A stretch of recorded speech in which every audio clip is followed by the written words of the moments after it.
Hi my family.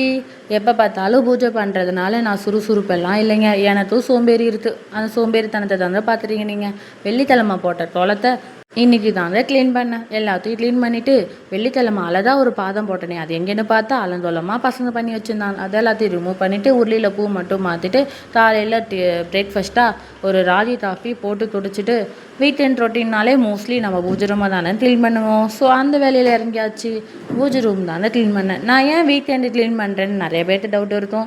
Weekend clean பண்ணிட்டா நம்ம மற்ற 5 நாளில் என்ன விசேஷம் வந்தாலும் நம்ம அதை அப்படியே பூஜை பண்ணிடலாங்க. மற்ற பெருசாக எதுவும் வேலை இருக்காது. ஸோ அதனாலேயே நான் வீக்கெண்டு தானே எல்லா வேலையும் பார்ப்பேன்.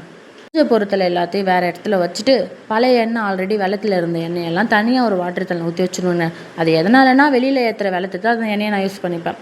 இப்போ ஆல்ரெடி கோலம் போட்டிருந்தது இல்லையா, அதெல்லாம் நார்மல் வாட்டரில் ஒரு காட்டன் போட்டு எல்லாத்தையும் தொடச்சிட்டு அதுக்கப்புறம் பன்னீரில் ஸ்ப்ரே பண்ணி பூஜை ரூமை ஃபுல்லாக தொடச்சிட்டு பூஜை ஜாமான் எல்லாத்தையும் புளி கரைசலில் ஊற வச்சுட்டு தானே நான் பூஜை ரூம் வேலையே பார்ப்பேன். அதுக்குள்ளே அதுவும் ஊறும், இந்த வேலையும் ஆகிடும். இந்த கோலம் போட்டுட்டு போட்டோன்னே அந்த பூஜை பொருட்களை எல்லாம் க்ளீன் பண்ணிவிட்டு வந்தால் இந்த கோலமும் காஞ்சிரும். அதனாலேயே நான் மஞ்சளில் லைட்டாக பன்னீர் கலந்து கொஞ்சமாக பச்சை தள்ளுப்புறமும் கலந்துட்டு அப்படியே தாமரை தாங்க போடுவேன். என்னுடைய பூஜை ரூமுக்கு அந்த தாமரை போட்டால் வந்து பார்த்தால தான் இருக்கும்.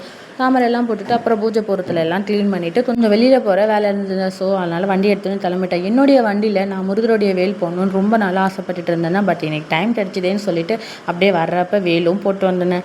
என்னுடைய வண்டியில் அந்த முருகர் வேலை எப்படி இருக்குன்னு சொல்லுங்கள். அதுக்கப்புறம் நேராக தொல்லிக்கு வந்துட்டேன். தொல்லியில் வளர்ந்த பயிர் எல்லாத்தையும் இந்த அணிலும் மயிலும் சேர்ந்து நல்லா பிடுங்கி போட்டு வச்சுருந்தாங்க. அது எல்லாத்தையும் சரி பண்ணிவிட்டு வேறு கொஞ்சம் விர நெல் இருந்தது.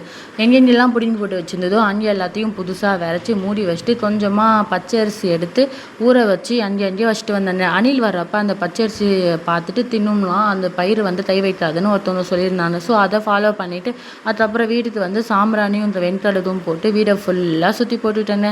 வீக்கெண்டுனா நம்ம மோஸ்ட்லி நான்வெஜ் தான் செய்வோம். அப்போ பூஜை பொருள் க்ளீன் பண்ணுறதுனால ஒரு பிரச்சனை இல்லைங்க. ஒன்று சாப்பிட்டுட்டு குளிச்சுட்டு வந்து க்ளீன் பண்ணலாம், இல்லை குளிச்சுட்டு க்ளீன் பண்ணிட்டு வந்து அதுக்கப்புறம் நான்வெஜ் செஞ்சு சாப்பிட்லாங்க.